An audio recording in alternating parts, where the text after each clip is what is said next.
Hello po, magandang tanghali po. Dami mga guro ang ang umiiyak kasi bigayan na ng major bonus.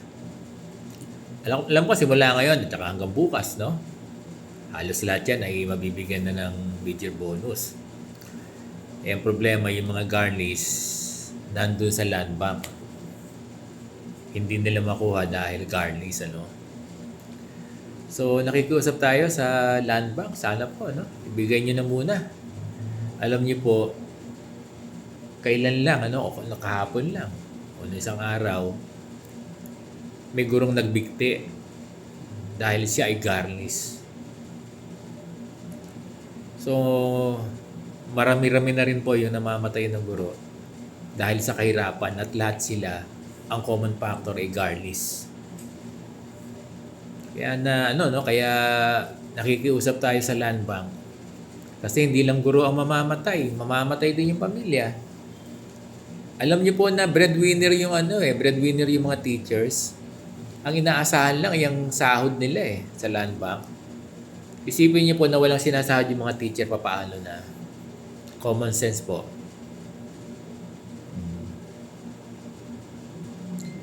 Kaya sana po hangga't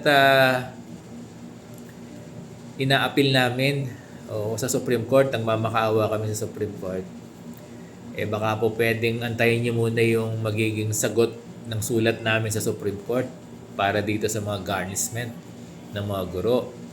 So sana po hangga't wala pa yung sagot sa amin ng Supreme Court, no? Sana po maibigay muna itong mid-year bonus. Kahit ito muna po mid-year bonus na maibigay sa mga guro, ano? Sana po marinig tayo ng Land Bank, yung kanilang main office. Ako po yung nagpadala ng sulat sa inyo tungkol sa mga garnish. At ni-refer po namin sa Supreme Court yung sagot nyo. Ano po? Sinabi po namin doon na bakit ginagarnish lahat ng ng land bank. Hindi naman naka-refer sa kanila yung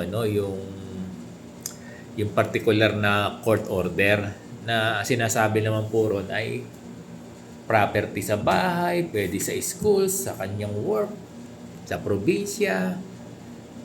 Sinabi na po namin ng Supreme Court, bakit pag nagpunta sa land bank, ginagarnish lahat? Paano na po yung pamilya? Sana po hanggat walang nilalabas yung Supreme Court na na sagot doon sa kahilingan namin. Sana po ibigay na muna yung mid-year bonus sa mga guro.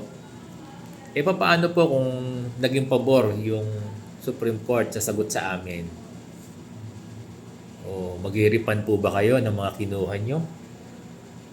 I-refund niyo po ba yung, ibig sabihin, ibibigay niyo po ba lahat ng mga pera ng guro na dapat ay para sa guro? Baka ayun lang po ang tinitingnan ko, no? Opinion ko lang ito. Kaya sana po, kahit man lang itong mid-year bonus, kahit man lang po itong mid-year bonus muna ay maibigay muna sa mga gurong garnish. So nakikiusap po tayo. Ang dami naman nilang perang nakuha na ng land bank sa garnishment na hindi binibigay sa kanila. Ang pakiusap po namin, sana kahit ito lang mid-year bonus, at i-consider po sana na may sulat kami sa Supreme Court tungkol dito sa garnishment. Ang hiling ay huwag kuhanin lahat ng land bank. So sana po Supreme Court, alam ko may pamilya rin po kayo, no? May mga pamilya rin po kayo. Sana po nararamdaman nyo, no? Dahil paano po yung pamilya ng mga guro? Kung yung pamilya po ay hindi naman nyo rin hahayaan na magutom. Kung yung pamilya nyo po ay hahayaan nyo ba na hindi makapag-aral? Sana nare-realize ito ng land bank, no? Na ang dami nang namamatay na guro. May mga namamatay na guro dahil sa garnishment na yan. Sana maawa po kayo, dear land bank. Ano? Ang dami na pong namamatay. May namamatay na guro.